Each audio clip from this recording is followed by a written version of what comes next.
Olá, tudo bem? Meu nome é Bárbara, sou professora de Direito Constitucional e nós hoje vamos aprender a respeito de administração pública, tá? Então, na verdade, vamos começar, antes de falar sobre a acepção do que é a administração, vamos falar em geral, o que é a administração pública? Em geral, a gente imagina, tem esse conceito que a administração pública ela é esse ato, o ato de administrar o que é público, né? E a administração em si, então, ela são os funcionários públicos, são os prédios públicos, são os órgãos, as empresas, enfim, tudo aquilo que é público a gente cria como se fosse administração pública. E de fato, esse é uma parte do conceito de administração pública. Porém, a doutrina divide esse conceito em dois, e essas duas acepções do termo administração pública. Então, como eu disse antes, a gente também tem a gente imagina que a administração pública pode ser duas coisas: os prédios, os locais, as pessoas, os órgãos da administração pública e o ato de administrar. Então, a doutrina dividiu em duas acepções: a acepção subjetiva ou formal ou orgânica, que são os entes que exercem a administração da atividade administrativa, ou seja, a secretaria, o ministério, o órgão, a autarquia, enfim, todos esses entes que efetuam de fato essa atividade administrativa. E tem também a acepção objetiva, material ou formal, que é as atividades que a administração pública faz. Então, aqui é o ato de administrar, como a gente administra, esse fato de você utilizar, ministrar, trabalhar com aquilo que é público, com aquilo que é de todos, com o interesse público, tá? Então, e olha, vou fazer uma observação, teve um erro aqui no nosso slide, na verdade aqui não é formal, tá? É só objetiva material, porque formal é lá em cima, tá? Então, desculpe, teve um erro aqui no slide, então é a acepção objetiva ou material, e lá em cima é subjetiva, formal ou orgânica. Bom, então vamos lá. Então, como a gente pode imaginar, quando a gente pensa em administração pública, a gente já vem na cabeça aquele órgão, aquele ministério, aquela secretaria e também o ato de administrar. Então, essas são as duas acepções que a gente tem na palavra administração pública, tá? Vamos lá. A administração pública tem alguns princípios explícitos na Constituição Federal, lá no artigo 37, tá? Então, além dos princípios implícitos, a gente pode ter inúmeros princípios explícitos, a gente tem inúmeros princípios implícitos e a gente também tem mais princípios na administração pública que estão presentes nas leis infraconstitucionais, tá?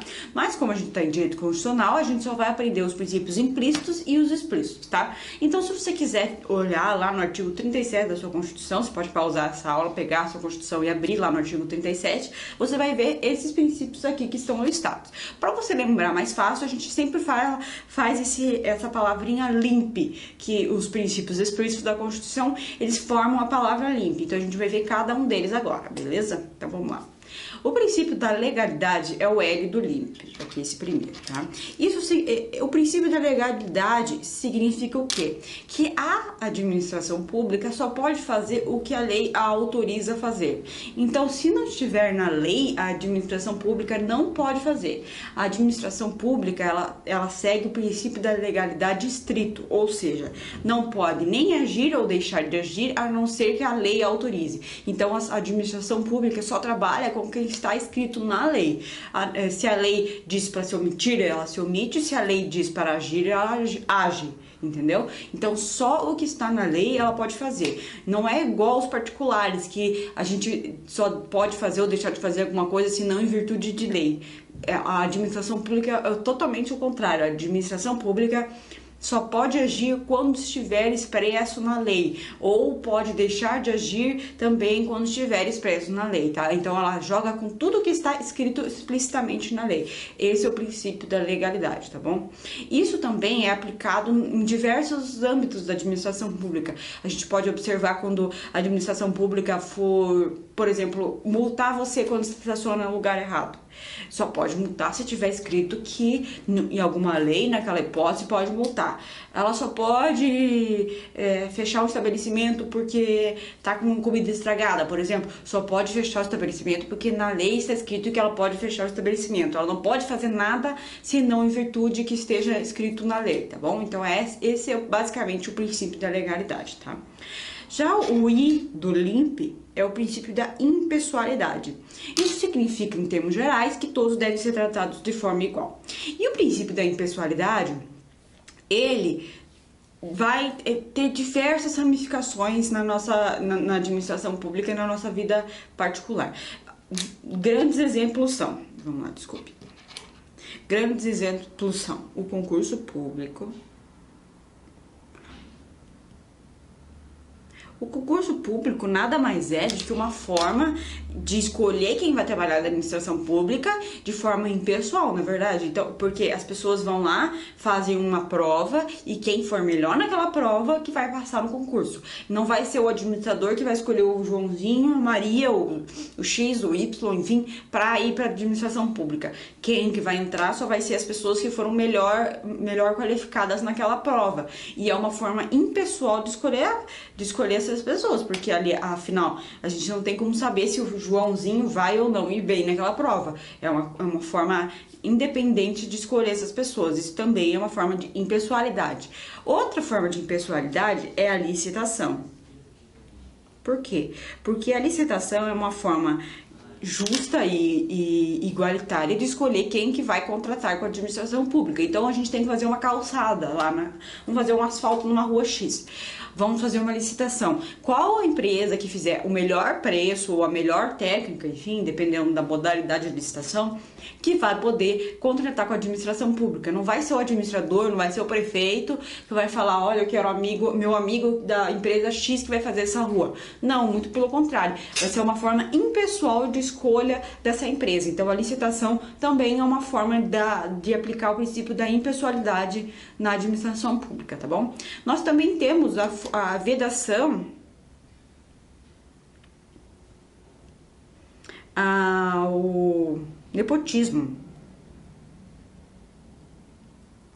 O nepotismo era uma prática muito comum na administração pública, que era a contratação de parentes pelo administrador, pelo prefeito, enfim, por quem que esteja contratando, para trabalhar nos cargos da administração pública, aqueles de livre exoneração e livre nomeação, os comissionados. Então, em razão do princípio da moralidade e da impessoalidade também, nós tivemos o STF editou uma súmula vinculante, que inclusive eu coloquei aqui no próximo slide. Acho que eu tirei aqui, desculpe. Enfim, o Supremo Tribunal Federal editou a súmula vinculante número 13, se não me engano, que veda o nepotismo, ou seja, as pessoas que estão na administração pública não podem contratar parentes até segundo ou terceiro grau, se não me engano. Então, a contratação de parentes é uma forma de quebrar a impessoalidade, porque o administrador vai lá e nomeia um sujeito que está na família dele para ganhar dinheiro, enfim, todo mundo sabe a maracutaia que é, não é verdade?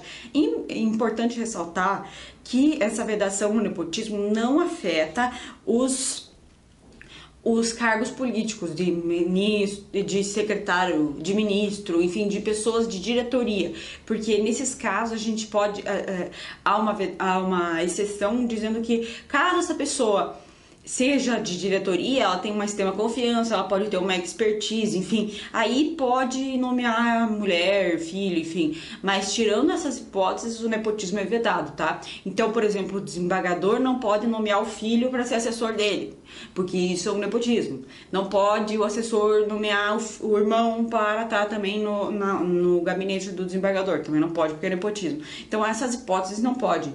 A exceção dos cargos políticos, que são tipo secretário municipal, municipal, enfim, nesses casos você vai observar que há nomeação e em determinadas hipóteses os tribunais de contas abrem uma exceção, dependendo da situação, não pode. Então a gente é uma coisa muito variável ainda, sabe? Recentemente o prefeito do Rio de Janeiro, o Crivella, ele nomeou o filho dele para ser secretário municipal e a justiça vedou em razão de que supostamente o filho dele não teria esse conhecimento para entrar na secretaria. Então é algo muito subjetivo, ainda não existe um critério muito objetivo nessas nomeações, mas é bom saber que existe exceções a essa regra, tá? Em geral, o nepotismo é vedado, mas existem exceções no âmbito político dos cargos de alto escalão, tá? Vamos lá. Então, o princípio da moralidade também, ele é um dos princípios principais da administração pública, é o EM aqui do LIMP, e ele também, como eu falei, ele dança um pouquinho ali com o princípio da impessoalidade, porque o princípio da moralidade requer ética profissional, requer um agir íntegro dos administradores, dos funcionários públicos em geral. Então, o funcionário público tem que agir de forma ética, não pode ser corrupto, enfim, todas essas acepções de ética que você pode imaginar, essa acepção de moralidade. E também é importante ressaltar que a moralidade agora é uma das principais características dos atos administrativos. Isso significa que se o ato administrativo pode ser legal, ele pode estar completamente estrito dentro da lei, mas caso ele viole o princípio da moralidade, o judiciário pode anulá-lo em razão dessa violação desse princípio. Então é importante ressaltar que esse princípio é um dos princípios mais importantes da administração pública, hoje em dia, principalmente em razão da corrupção que está alastrada na nossa administração pública, a moralidade mais do que nunca está presente. Então, toda a ética, a moralidade, enfim, uma atitude correta dos administradores, dos funcionários públicos, tá? Então também esse ato de você nomear um parente no nepotismo também fere a moralidade, porque é um ato imoral você tentar favorecer um parente, um amigo, enfim, que em razão desse seu cargo funcionário público. Então, essa moralidade também está nesse caso da súmula vinculante 3, tá? Então, vamos lá. O P do LIMP é a publicidade. Significa o quê? A gente está numa república. O nome da república significa res pública, ou seja, coisa pública. Então, o administrador público, o funcionário público, ele mexe com coisas que são públicas, que são nossas, que são do povo, são de todo mundo, né? Então, em razão disso, tudo que o administrador faz e os funcionários fazem deve ser público, para que o público possa cuidar do seu patrimônio, porque nada mais do que justo, não é verdade? Então, a publicidade significa que os atos oficiais da administração pública devem ser divulgados. Claro que existem exceções, a garantia da segurança pública, então existem alguns atos que não são divulgados ou às vezes não são divulgados naquele momento. Eles podem ser sigilosos em determinado tempo, enfim, mas em geral os atos devem ser divulgados para que as pessoas possam também fiscalizar o que o administrador público faz, tá? Então é importante ressaltar, eu vou apagar aqui para eu colocar, anotar aqui, fazer uma anotação. Temos na administração pública agora a lei da acessibilidade. Então, se você quiser dar uma lida mais aprofundada sobre a publicidade, a lei da acessibilidade é uma lei recentemente nova que regulamenta a respeito dessa necessidade de se publicar tudo da administração pública. Muito embora eu particularmente acho que não fosse necessária essa lei, porque o princípio da publicidade está na nossa Constituição, o nosso legislador resolveu editar essa lei porque os nossos funcionários, administradores públicos, eles não davam ampla publicidade aos atos da administração, eles deixavam público somente alguns atos, algumas coisas eles não deixavam, como os salários dos funcionários, enfim, alguns gastos pessoais. Então agora, com essa lei da acessibilidade, tudo ficou muito mais público do que antes, tá? Só que inclusive nessa lei da acessibilidade existe a possibilidade de restringir, deixar algumas coisas sigilosas. Já houve casos casos na Prefeitura de São Paulo, por exemplo, alguns documentos, algumas licitações do metrô foram classificadas como sigilosas, sem nenhuma justificativa. Então a justiça também entrou nessa discussão a respeito da possibilidade ou não, em que casos seria ético e moral você jogar um sigilo em cima de algum ato público. Então toda essa discussão também veio à tona com essa lei da acessibilidade. Então é interessante você ler. Claro, eu não coloquei na nossa aula de hoje porque isso é um tema de direito administrativo, não necessariamente de constitucional. Mas como é importante, a gente tem que deixar essa observação, tá? E eficiência. O princípio da eficiência, o princípio mais novo, mais recente, ele não estava na nossa Constituição desde o começo, tá? Se não me engano, ele foi adicionado com uma emenda constitucional, deixa eu ver aqui, Emenda Constitucional 47 de 2005, tá? Com uma reforma lá do nosso aparelho administrativo, nós tivemos a adicionar a eficiência, tá? E a eficiência significa o quê? A eficiência significa atender com plenitude as necessidades das pessoas, agir de forma mais eficiente, então utilizar menos material para fazer uma coisa que você poderia fazer, então não em menos tempo. Então tudo isso que forma assim você trazer um serviço com alta eficiência, com alta produtividade, sem enrolar, sem burocratização, tudo isso significa eficiência, tá? Cuidado que eficiência não é sinônimo de fazer as coisas de qualquer jeito, muito menos fazer as coisas sem seguir o rito da lei. Então, eficiência, o princípio da eficiência não significa que você vai embolar tudo, passar por cima da lei para você resolver um problema de forma mais rápida. Isso não significa. Eficiência significa o quê? Significa fazer as coisas de forma íntegra, ética, moral, enfim, respeitando todos os princípios anteriores, mas fazer de forma mais rápida e menos burocrática, seguindo a lei, tá bom? Então é isso. Os concursos públicos, eles também jogam nesse sentido. A eficiência é tentar colocar como princípio da eficiência uma forma de burlar as regras e as leis para fazer a coisa mais rápido. Não significa isso é errado. A eficiência significa você cumprir as leis, cumprir todos os princípios e as regras, mas fazer aquele ato, enfim, administrar de forma mais rápida e mais eficiente, respeitando tudo que tem que ser respeitado, tá bom? Então não caia nessa pegadinha. A eficiência não significa passar por cima, deixar de respeitar as regras para fazer uma coisa mais rápido, tá? Vamos lá. Como eu falei, aqueles princípios são os explícitos. Se você abrir o artigo 37 da Constituição, você vai achar o link lá. Mas também nós temos princípios implícitos da administração pública. São princípios que estão ali, que você pode subentendê-los à medida que você vai lendo a Constituição, mas eles não estão escritos explicitamente, tá? O princípio da proporcionalidade é um deles. O princípio da proporcionalidade significa o quê?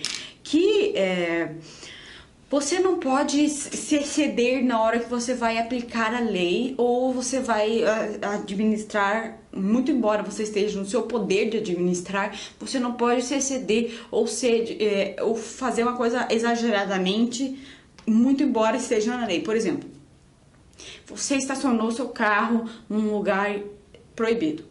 Tudo bem, ótimo. A gente pode aplicar uma multa para você.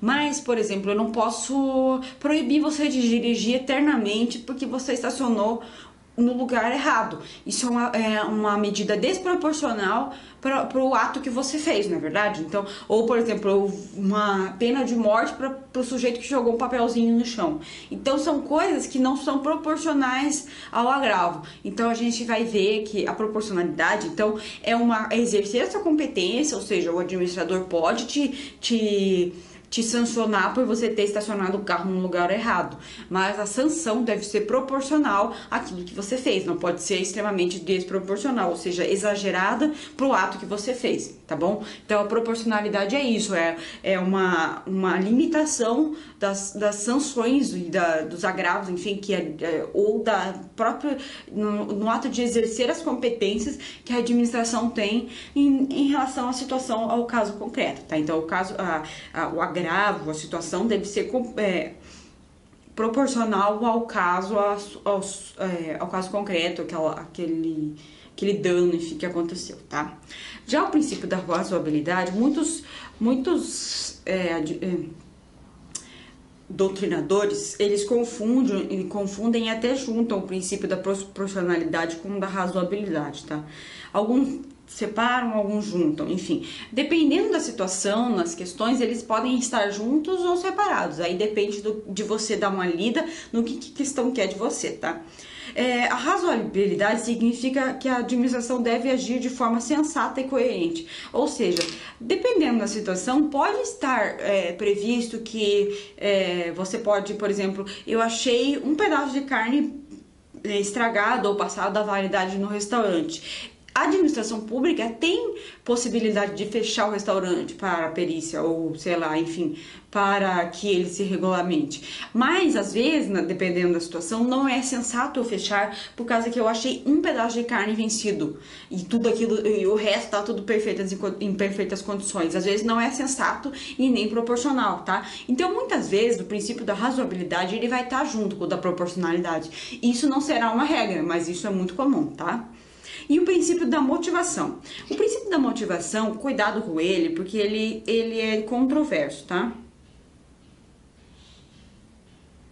Eu coloquei aqui porque, em geral, todos os atos administrativos, em geral, eles devem ser motivados, ou seja, quando o administrador, ele proíbe você de estacionar num lugar tal, em geral, ou recusa uma solicitação que você fez, ou quando ele recusar, ele tem que fazer aquilo justificadamente, ele tem que explicar por quê, ele tem que demonstrar lá, porque na lei diz que ele não vai fazer aquilo, tá? Então, em geral, uma motivação significa isso, que significa que ele tem que expor as razões de fato e de direito que motivaram aquela situação. Então, por exemplo, a administração pública vai fechar o teu estabelecimento. Quando ela fechar o estabelecimento, ela vai ter que explicar por que ela fechou aquele estabelecimento. Então, segundo o artigo X, nós fechamos esse estabelecimento porque encontramos irregularidades, essas irregularidades que estão no teu local aí, por exemplo, uma comida vencida, essas irregularidades violam o artigo tal, então por isso nós estamos fechando até que você se regularize e respeite o que está escrito na lei da vigilância sanitária, por exemplo. Isso é uma motivação, isso é expor as razões pelas quais o administrador fechou o seu local, tá bom? Então a motivação em geral é isso. Mais pra frente você vai ver que existe ele é controverso por quê? Porque a administração pública ele tem atos vinculados e discricionários. Os atos vinculados significam o quê? Os atos vinculados são aqueles que a lei não dá margem de abertura pro administrador público, ou seja, a lei diz exatamente o que ele tem que fazer, então ele vai lá e cumpre exatamente o que a lei diz, tá? Já os atos discricionários, a lei dá uma certa liberdade, uma liberdade dentro da lei, mas uma liberdade para o administrador fazer ali mais ou menos fazer escolhas dentro da aplicação daquela lei. Na administração pública, lá no direito administrativo, se você estudar, você vai aprender que os atos vinculados, eles são motivados, então eles devem ser sempre expostos às razões de fato e de direito. E os discricionários, às vezes, não. Então, se o administrador não quiser, ele não precisa motivar o ato discricionário, ele não precisa explicar as razões de fato e de direito pelas quais ele está tomando aquela decisão, tá? Mas esse é um tema muito mais profundo em direito administrativo, não cabe a nós de direito constitucional trabalhar a respeito disso, mas é mais para você entender porque essa motivação é uma coisa controversa na administração pública, mas a termos de Constituição, em geral, todos os atos administrativos devem ser explicados, ou seja, quando alguém nega alguma coisa para você na repartição, você vai lá e pede, por exemplo, eu quero abrir uma lanchonete, aí eu peço uma autorização, se você não cumprir aqueles dados, aqueles requisitos para aquela autorização, a administração pública vai te negar e vai te explicar o porquê, então vai ter que motivar aquele ato, tá bom? Então, em geral, é isso, tá? Vamos lá para os poderes da administração pública. Então, a administração pública, além dos princípios, ela tem alguns poderes. Então, vamos aprender quais são esses poderes, tá? Temos 4 poderes, aliás. Poder hierárquico, poder disciplinar, poder de polícia e poder regulamentar ou normativo. Então vamos ver o que cada um é, tá? O poder hierárquico é o poder que a administração tem de auto-organização. Então, ou seja, quando a gente está dentro da administração pública para fazer o trabalho ficar de forma melhor, para organizar e o trabalho andar melhor, a gente separa a administração pública. Então, temos lá o chefe, o prefeito, nós temos os secretários, então tem os órgãos, então ele vai dividir em secretaria, então eu vou fazer uma secretaria de saúde, uma secretaria de educação, de esportes, enfim, para tornar o trabalho da administração pública um pouco mais fácil, porque se o prefeito fizesse tudo isso sozinho, seria impossível, né, ele fazer tudo sozinho. Então ele vai separar, hierarquizar, colocar de forma hierarquizada para que ele consiga organizar e administrar melhor. Esse é o poder hierárquico. Então, o poder hierárquico é o poder que o administrador tem de organizar e internamente, eu coloquei interiormente, mas pode ser internamente, aquela administração pública. E o poder hierárquico, ele tem duas características muito importantes, que é a autotutela e a autoexecutoridade. Isso significa o quê? Que a administração pública, na sua administração lá dentro com os funcionários públicos, ela pode revogar e anular os seus próprios atos. Isso significa o quê?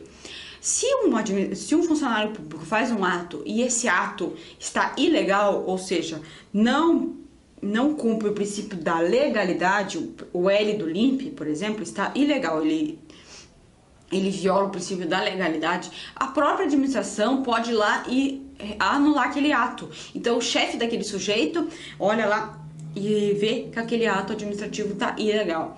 Ele mesmo pode anular aquele ato, tá? Então, anular o ato significa quando o ato tem um vício de legalidade, não respeita a lei. Então, quando o ato não respeita a lei, a própria administração pode anular. Tá? E revogar significa o quê? Revogar significa um juízo de conveniência ou oportunidade, ou seja, aquele ato está em perfeita validade, ele está perfeito de acordo com a lei, mas a administração pública não acha conveniente nem oportuno mais que aquele ato esteja no ordenamento ali da administração, que ele esteja vigente, então ele vai lá e revoga aquele ato, tá? A revogação só vai ocorrer em atos perfeitos, legais, tá? Nunca vai existir revogação de ato ilegal. O ato ilegal tem que ser anulado e o ato legal vai ser revogado, tá? Então tem essa diferença. E tudo, tanto a revogação quanto a anulação pode ser feita pela administração. Então ela tem uma autotutela dos seus próprios atos. Então, quando ele for ilegal ou não servir mais, ele pode ser revogado ou anulado, tá? O Poder Judiciário não. O Poder Judiciário só pode tratar da lei. Então, o Poder Judiciário só pode anular os atos da administração, tá? Então, caso alguém reclame de algum ato da administração e aquele ato esteja ilegal, o Poder Judiciário nunca pode revogar um ato ilegal, porque seria uma quebra da divisão dos poderes, da separação dos poderes. Então, o Poder Judiciário só pode anular os atos que estejam ilegais, porque ele só trata da lei. Então, ele está dando cumprimento à lei. O Poder Judiciário só pode dar cumprimento à lei. Então, caso um ato esteja legal, perfeitas condições, o Poder Judiciário jamais pode revogá-lo. Então, só pode se estiver ilegal, e aí ele pode anular, tá bom? Então, a administração pública tem dois poderes, que é anular e revogar, e o Poder Judiciário só tem um poder, que é anular, beleza? Tá. O que é a autoexecutoridade? A autoexecutoridade é o poder que a administração pública tem de dar procedência nos atos sem interferência dos outros poderes. Ou seja, vamos supor, eu tenho uma lanchonete na minha casa. Outro exemplo melhor. Eu fui lá na minha casa, eu tenho um terreno lá, e eu construí um muro num lugar que não podia. Eu construí um muro bem colado com a rua lá, onde tem que ter um recuo de 5 metros, por exemplo. Então, a gente tem uma rua, geralmente a rua tem um recuo para calçada, né? E eu construí um muro grudado com a rua, não tem espaço para calçada e é proibido. Aí a administração pública tem duas opções.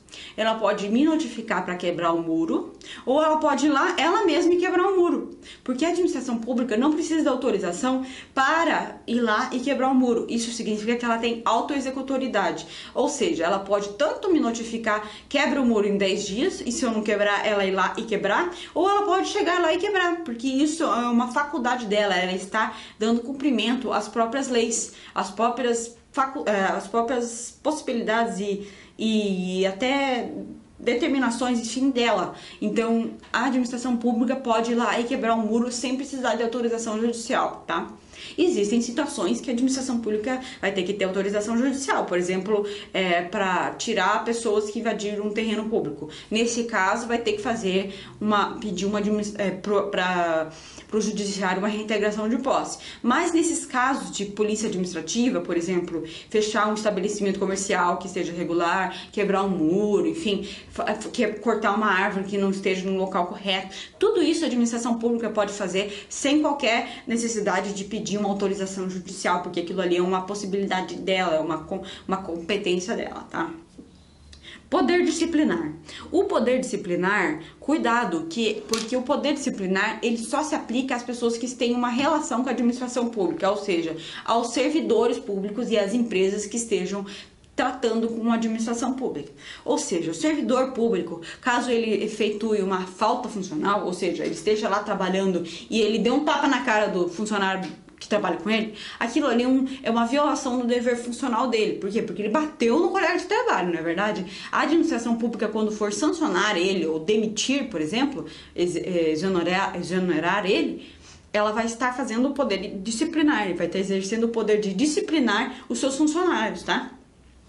Também se insere no poder disciplinar quando a administração pública for multar uma empresa que não esteja cumprindo a licitação. Por exemplo, nós temos que construir uma rua, nós vamos fazer uma licitação e a empresa que ganhou vai ter que asfaltar toda essa rua aqui. Só que no meio da obra ela simplesmente larga e vai embora. O ato de multar essa empresa é também um poder disciplinar, porque a empresa tem uma relação íntima ali com a administração pública, tá? Não é a mesma coisa que nós que não temos, nós cidadãos, enfim, nós somos regulados pela administração pública, mas não temos um vínculo direto com ela, nós não somos servidores quanto particulares e nem somos empresas. Preste bem atenção, por exemplo, eu posso ser servidora pública, eu posso ter passado um concurso público, tá? Mas eu só vou ser submetida ao poder disciplinar quanto funcionária pública quando eu estiver trabalhando lá no meu local de trabalho. Quando eu estiver na minha casa construindo um muro irregular, eu vou estar... a administração pública não tem liberdade para fazer o poder disciplinar quanto a minha casa, tá? Então significa que o poder disciplinar é quanto eu, funcionário público. Se eu construir um muro errado lá no local errado, a administração pública vai exercer o poder de polícia. São coisas diferentes, tá? Agora vamos aprender o poder de polícia para você entender melhor. O poder de polícia é o poder que a polícia tem de regulamentar e até limitar, que a administração pública tem de regular ou até limitar direitos dos particulares. Então, veja bem a diferença. Se eu sou funcionária pública, eu passei no concurso público, tudo bem. Aí eu trabalho lá e eu dei um tapa na cara do meu colega de trabalho. Quando eu for punida por esse ato, a administração pública vai estar exercendo o poder disciplinar. Por quê? Porque eu, funcionária pública, no meu local de trabalho, fui lá e violei uma norma funcional, ou seja, eu efetuei uma falta no meu trabalho e a administração pública vai lá e vai me sancionar como funcionária pública. Então, ela vai me disciplinar, tá? Agora, por exemplo, eu saio do meu trabalho e lá na minha casa eu construo um muro no lugar errado. Eu sou funcionária pública, correto? Só que quando eu estou na minha casa e não estou exercendo o meu trabalho como funcionária pública e construo um muro no local errado, eu sou uma cidadã comum e tenho um vínculo comum com a administração pública. Então, nesse caso, a administração pública, quando quebrar o muro da minha casa, ela vai estar exercendo o poder de polícia, vai estar me cerceando como qualquer outra pessoa, beleza? Então, o poder de polícia não precisa de vínculo nenhum com a administração. Ela simplesmente é um poder que a administração tem de limitar certos direitos que eu tenho para o bem comum. Então, eu tenho direito de construir até o final do meu terreno? Tenho. Mas a administração pública, para o bem comum, decidiu limitar o meu direito e me obrigou a deixar 5 metros ali no meu terreno para uma calçada. Porque o bem público, o interesse público é que as pessoas não sejam atropeladas e andem na calçada. Então, eu tenho, pelo interesse público, que ceder 5 metros no meu terreno para que a administração pública construa uma calçada, entendeu? Então, o poder disciplinar é aquele poder de disciplinar as pessoas que trabalham na administração pública pública, e o poder de polícia é o poder que a administração pública tem de até cercear direitos de todo mundo, dos administrados, de todo mundo, para que seja o bem comum, o interesse de todo mundo, da coletividade, tá? Esse é o poder de polícia. O poder normativo regulamentar é o poder que a administração pública tem, mas só o chefe do executivo pode efetuar. O chefe do executivo pode efetuar esse poder regulamentar quando ele for editar decretos que regulamentam lei. Ou seja, o poder legislativo vai editar uma lei X. Essa lei X, ela pode ser cumprida plenamente sozinha. Só que para fazer uma regulamentação melhor, ou seja, por exemplo, a lei X fala assim, todo mundo pode ter cachorro.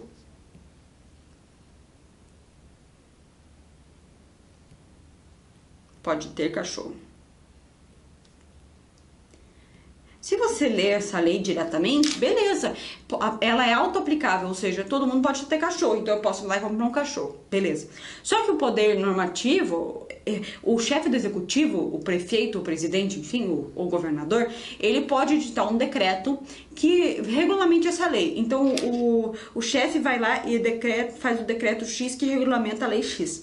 E nesse decreto vai falar assim: para vender cachorro, o estabelecimento deve ter tal coisa de higiene. A pessoa, para comprar um cachorro, tem que ter comprovante de residência. Enfim, ele vai regulamentar dentro do que a lei falou, vai dar as regras como cumprimento daquela lei, tá? Então, esse poder normativo, ele tem que ficar adstrito aos limites daquela lei. Ele não pode superar a lei. Ou seja, ele não pode ir contra o que aquela lei diz. Ou seja, se a lei fala assim, todo mundo pode ter cachorro, o decreto não pode vir falar, essa lei está revogada, ninguém pode ter cachorro.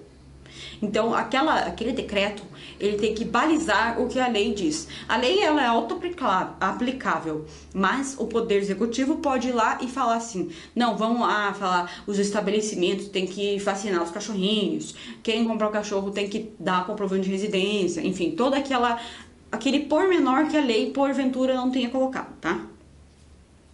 Agora, nós temos uma divisão da administração, porque com o poder hierárquico,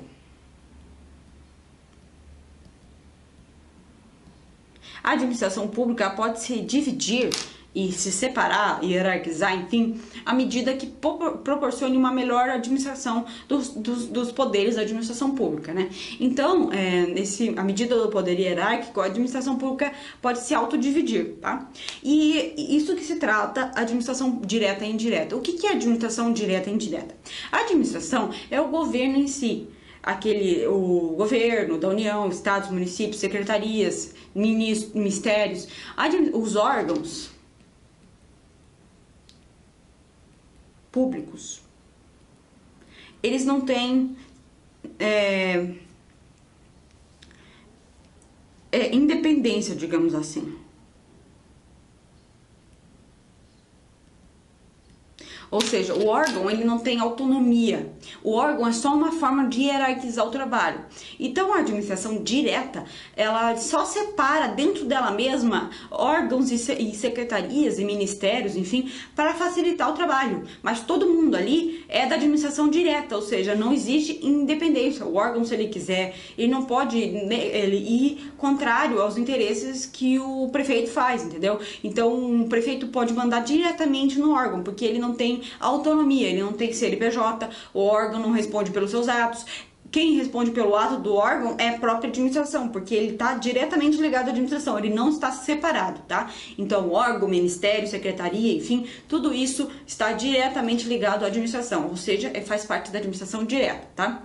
Já a administração direta, não. A administração indireta também faz parte do poder hierárquico, mas ele está separado, então ele tem autonomia, então ele é uma pessoa jurídica separada da administração pública direta, tá? Então, por exemplo, eu quero fazer um órgão secretário. Essa secretaria vai ser diretamente ligada à administração. Se houver algum processo contra esse órgão, quem responde é a administração direta, tá? Agora, se eu crio autarquias, fundações, entidades paraestatais, não, porque essa autarquia, essa fundação, ela é indiretamente da administração. Ela vai efetuar atos administrativos, ele faz parte da administração pública, ela administra o poder público, ele faz parte do poder público.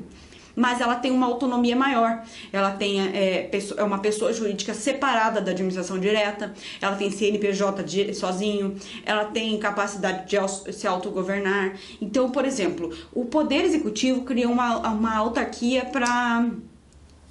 para organizar uma região metropolitana. Como nós temos aqui em Curitiba, nós temos uma autarquia, no Paraná, aliás, que organiza a região metropolitana de Curitiba, tá?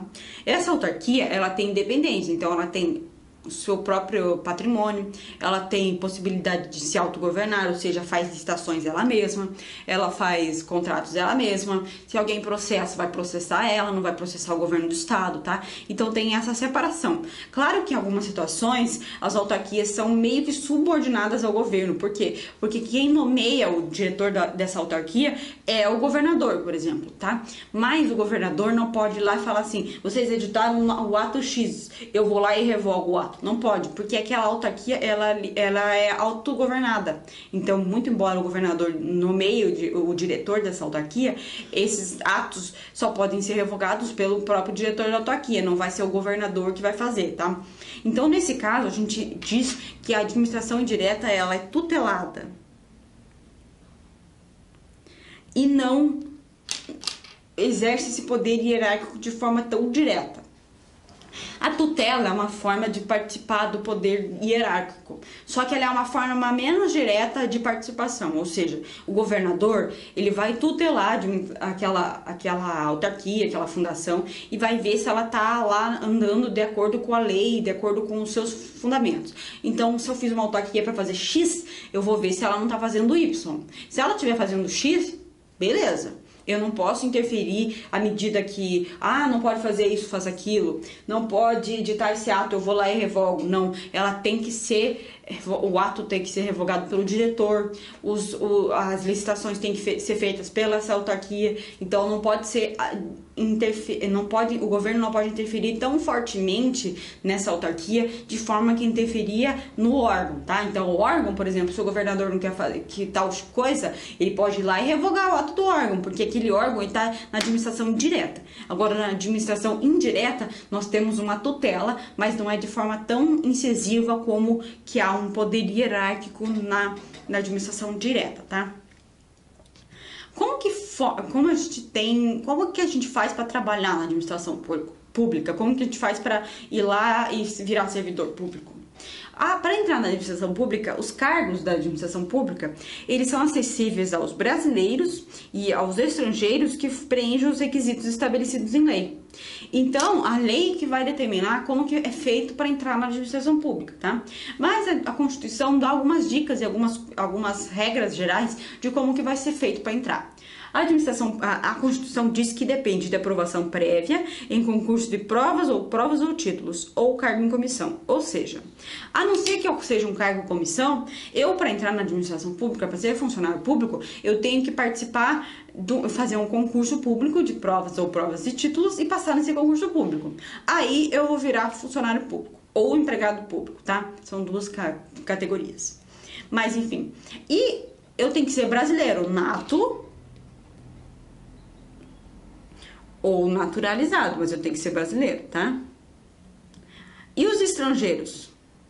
Na lei de 8.112, de 90, ela que regula os serviços, os servidores públicos da União, enfim, em geral, todas as leis estaduais mais ou menos seguem a baliza da 8.112, ela fala que os servidores, os estrangeiros, eles poderão ser eles entraram em cargos de pesquisa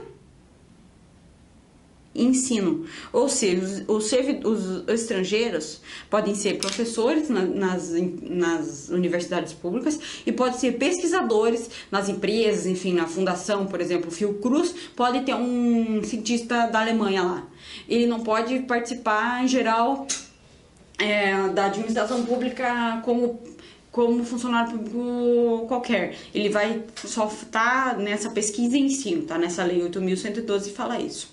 Já os natos e naturalizados podem participar em qualquer concurso público, exceto naqueles cargos privativos de brasileiros natos. Mas esses são eleitos, não precisam estar na administração pública, tá? E os cargos em comissão? Como que funcionam os cargos em comissão? Os cargos em comissão são de livre nomeação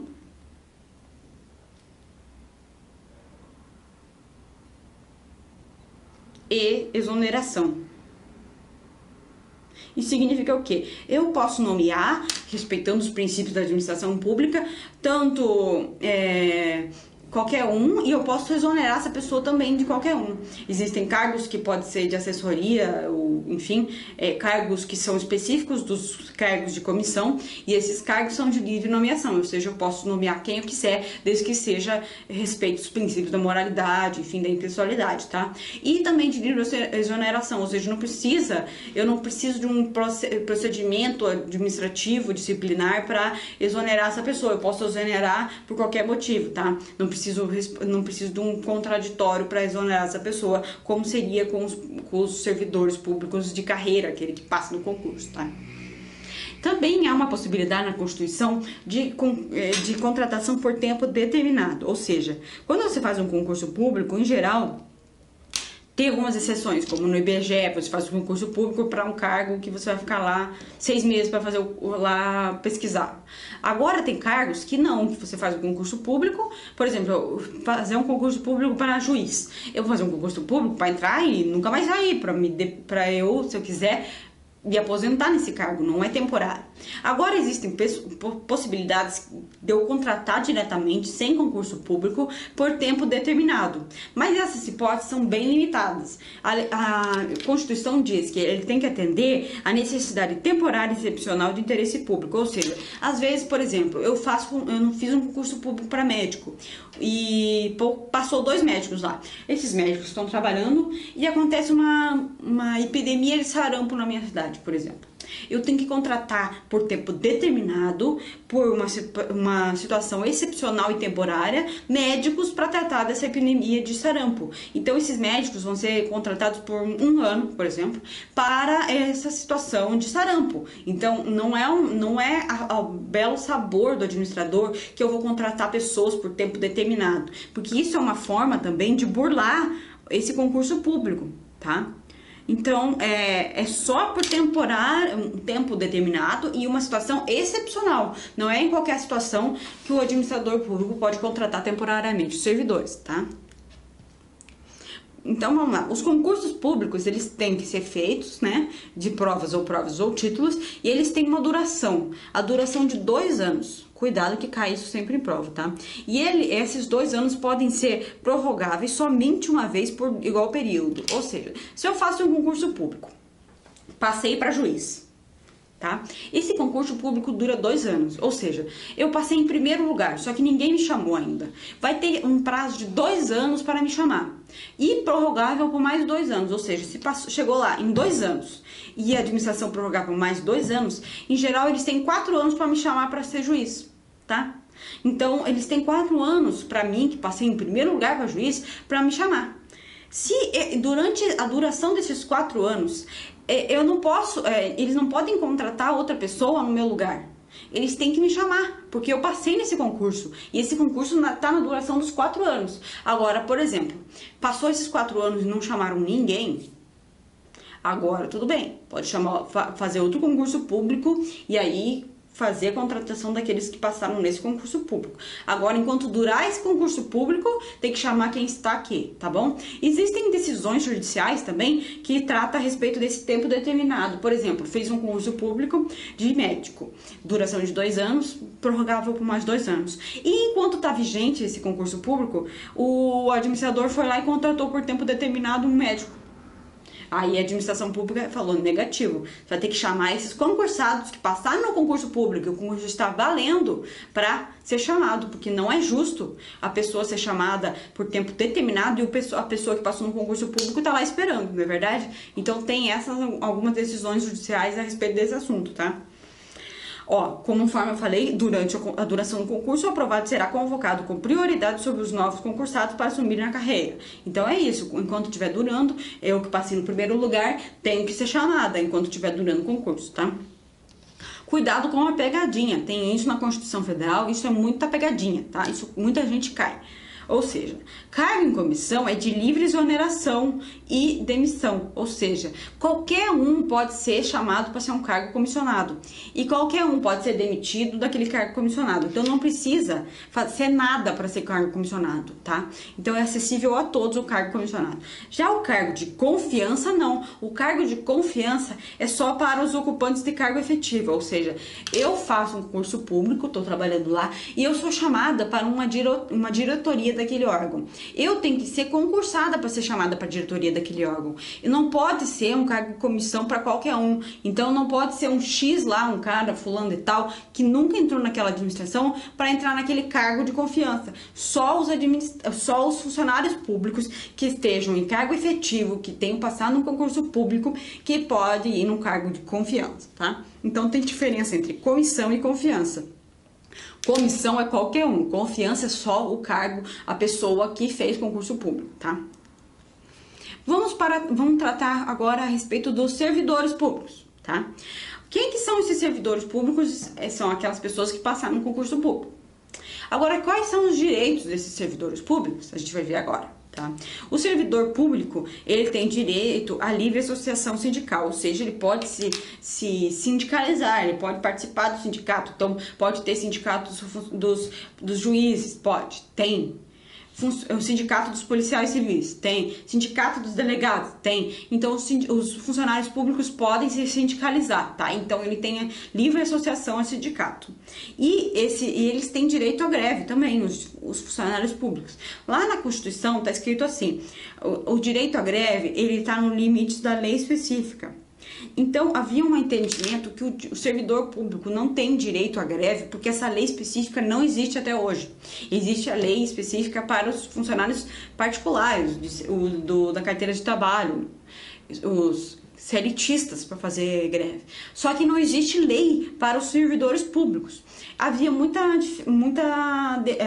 conflito a respeito desse assunto. Mas, hoje em dia, entende-se que, como é um direito constitucional, o direito à greve, o servidor público tem direito à greve, só que existem alguns limites com a continuidade do serviço público. Ou seja, o serviço público é um dos princípios da administração pública, a continuidade, ou seja, o serviço público, como ele é do interesse geral, ele não pode parar nunca, ou seja, simplesmente o prefeito não pode parar de trabalhar, tem que ter um vice para garantir a continuidade. A administração pública não pode simplesmente fechar. Então, em razão disso, o serviço público não pode parar totalmente por causa das greves. Tem que ter um percentual daquelas pessoas que devem estar continuando a trabalhar para garantir a continuidade do serviço público. Ou seja, por exemplo, tem greve dos médicos. Tem que ter um percentual mínimo desses médicos que tem que continuar trabalhando e uma parte deles pode fazer a greve para defender o direito de todos, mas não pode parar simplesmente de trabalhar todas as emergências do Brasil, porque senão as pessoas vão morrer, não é verdade? Então, para cumprir essa continuidade, tem que ter um percentual que tem que trabalhar e outro percentual pode fazer a greve, tá? Então, em razão disso, o servidor público ele tem direito à greve, mas em determinadas situações e respeitando essas regras, tá? E aqui temos um direito das pessoas deficientes físicas ou qualquer deficiência, tanto mental, física, enfim, que a lei vai reservar percentual de cargos e empregos públicos para os portadores de deficiência. Tá? Não tô conseguindo riscar cargos.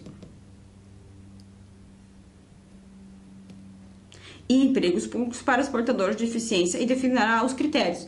Tá? Então, na Lei 8.072, você vai ver que no mínimo 20% das vagas daquele concurso tem que ser reservadas para os portadores de deficiência, tá? E as provas vão ser adaptadas para essas pessoas. Por exemplo, eu tenho deficiência visual, eu sou cega. Eles vão aplicar essa prova, vai ter 20% de vagas para esses deficientes e, no meu caso da minha prova, vai ter uma prova adaptada para a minha deficiência, tá? Então, a prova pode ser a mesma, mas tem que ser adaptada para mim, tá? Olha, os servidores públicos também têm direito à estabilidade, tá? Então, eles são estáveis após 3 anos do efetivo exercício desse servidor. Então, a gente chama esses 3 anos de...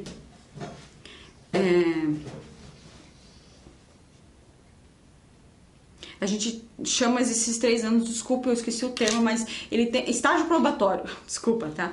Ele tem 3 anos de estágio probatório. Ou seja, durante esses 3 anos, ele vai ser avaliado por essa avaliação de desempenho. Então, ele vai ter avaliações de desempenho contínuas durante esses 3 anos, e no final ele vai ter uma grande avaliação, onde a administração pública vai ver se ele cumpriu todos os requisitos para ele virar estável. Então, após 3 anos, ele vai virar estável. Então, eu vou entrar no concurso público, vou ser nomeada, vou trabalhar 3 anos. Após 3 anos, eu vou fazer, durante esses 3 anos, eles vão ter avaliações. E após esses 3 anos, eu vou ser admitida ou não. No caso de não passar no estágio probatório, eu vou ser exonerada, tá? Então, tem esse prazo de 3 anos para eu ter estabilidade no meu servidor público, no meu emprego, na minha função pública, tá? No meu cargo, enfim, tá? Então, o servidor público, após 3 anos, ele será estável, mas isso não significa que ele pode fazer qualquer coisa e nunca vai ser demitido, tá? Então, ele só vai perder esse cargo por processo administrativo disciplinar, ou seja, eu fui lá e dei um tapa na cara da minha colega de trabalho. Eu vou responder um processo administrativo disciplinar e nesse processo, com contraditória para defesa, a administração vai julgar se eu vou ser exonerada e qual vai ser qual a punição que eu vou ter. Caso eu seja exonerada nesse processo administrativo, eu vou perder meu cargo público, tá? E também por sentença transitada de julgado. Ou, por exemplo, eu vou ser processada por fora, por exemplo, por corrupção. Eu fui por corrupção passiva na administração pública, eu vou ser processada no crime, e lá na sentença está escrito lá, eu condeno a perder o cargo público. Nesse caso, a sentença transitada de julgada vai fazer eu perder o meu cargo, tá? Então, só tem as hipóteses, né? Quando eu não passar no estágio probatório, quando pelo processo administrativo disciplinar ou por sentença transitada de julgada, tá? É proibido aos servidores. Então, até agora a gente viu os direitos dos servidores públicos, mas a gente vai ver agora o que é proibido, o que os servidores públicos não podem fazer, tá? O servidor público, ele não pode acumular funções públicas, cargos públicos, tá? Então, é vedada a acumulação de cargos públicos. Eu não posso ter um cargo de juiz e outro cargo de promotor. Eu não posso acumular esses dois cargos. Existem exceções para acumular cargos. Aqui a gente tem as exceções, tá? São só essas, não existem mais. Outras, além dessas. 2 cargos de professor, então eu posso ser professor na Universidade Pública do Pará e professor da Universidade Pública do Paraná. Beleza, tem 2 cargos. Eu posso ser servidor público e professor, então eu posso ser juiz e professor. Mas daí, nesse caso, preste bem atenção. Ele só pode acumular um cargo de professor, tá? Então, por exemplo, cuidado que os professores, eles podem dar aulas diversas. Então, por exemplo, eu sou professora lá numa escola pública X, eu posso dar aula 5 vezes por semana, de manhã e de noite, tá? Agora, eu posso ser professora em outra escola. Então, são 2 cargos diferentes, cuidado, tá? E o juiz, ele pode ser, por exemplo, juiz, o desembargador, e acumular com um cargo de professor, tá? Então, ele só pode acumular com um cargo de professor. E o professor também pode ser professor e ter um cargo técnico ou científico, ou seja, eu sou professor e sou cientista na Fiocruz. Ou o cientista da Fiocruz é professor, tá? Nesses casos pode. Ou 2 cargos ou empregos de profissional de saúde, ou seja, o médico, ele pode ser médico do hospital público X e do hospital público Y, tá? Então, ele pode acumular 2 cargos. Ou a enfermeira no lugar tal e no lugar tal. Então, ele pode acumular. Essas são as hipóteses taxativas, não existe outra possibilidade de acumular cargos a não ser essas que a Constituição nos deu, tá? Essa proibição de acumular cargos, ela se aplica também para autarquias, fundações, empresas públicas. Então, tudo isso aqui é administração indireta, como a gente viu antes. Então, a proibição de acumular cargos, esses princípios administrativos, tudo isso que a gente viu até agora se aplica tanto para administração direta quanto para indireta, tá? Então, tudo isso se aplica tanto para a administração direta ou indireta. Acumulação de cargos, indireta e direta. Princípios administrativos, direta e indireta. Tudo, tá? Agora a gente vai ver o que acontece quando o servidor público, ele é eleito por alguma coisa. Então, o Joãozinho, ele é funcionário público e ele foi eleito para ser vereador. O que acontece? A gente vai ver as hipóteses aqui, tá? Então, no caso do Joãozinho, que é funcionário público, ser eleito deputado estadual, deputado federal ou deputado distrital ou senador, nesses casos, e presidente da República, ele é um mandato eletivo federal, estadual ou distrital. Nesses casos, ele obrigatoriamente vai ficar afastado do seu cargo, emprego ou função. Nos mandatos federais ou estaduais e distritais, ou seja, governador, prefeito,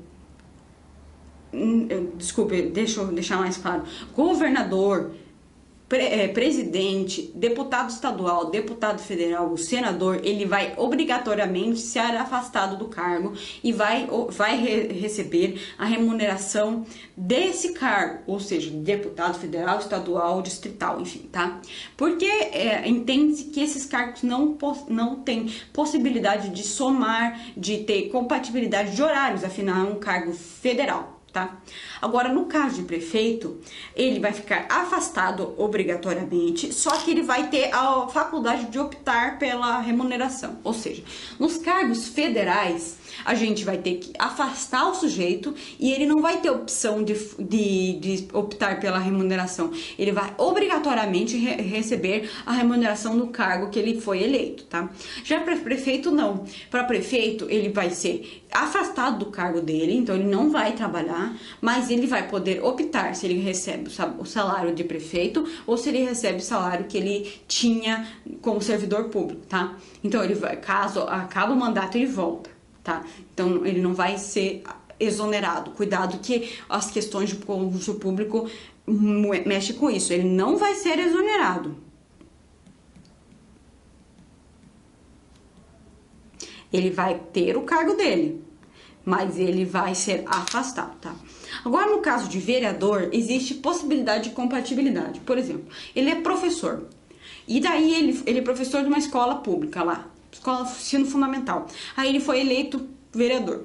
Aí, dependendo do caso, ele tem incompatibilidade nessa situação. Nesses casos, ele vai ter ele vai continuar sendo professor e vai ser vereador. E ele vai se receber tanto como vereador como professor. Por quê? Porque ele está exercendo as duas atividades, tá? Então vamos recapitular. Quando é mandato federal, ele vai ser afastado e ele vai receber o salário do mandato, ele não vai ter como optar. Quando ele é prefeito, ele tem como optar pelo salário, mas ele vai ser afastado. E quando ele é vereador, se tiver disponibilidade, ele vai poder somar as duas remunerações, tá? No caso de afastamento para mandato eletivo, esse tempo que ele vai ficar afastado vai contar para caso de efeitos legais, por exemplo, a Previdência Social, enfim. Só não vai contar para promoção por merecimento. Então, ele pode ser promovido por tempo de serviço.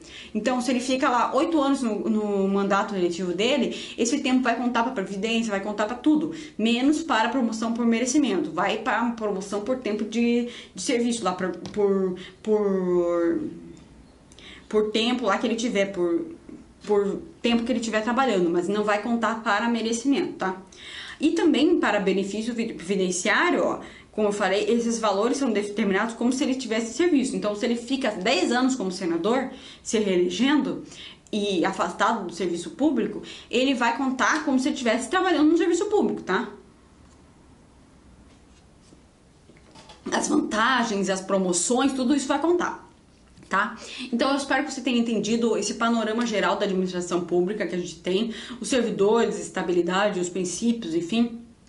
Leia o artigo 37 e seguintes da Constituição, espero que você tenha entendido, não é difícil, tá? Muitos temas se misturam com direito administrativo, então eu tentei pincelar o mínimo possível que tem de direito administrativo para você entender, tá bom? Muito obrigada e até mais!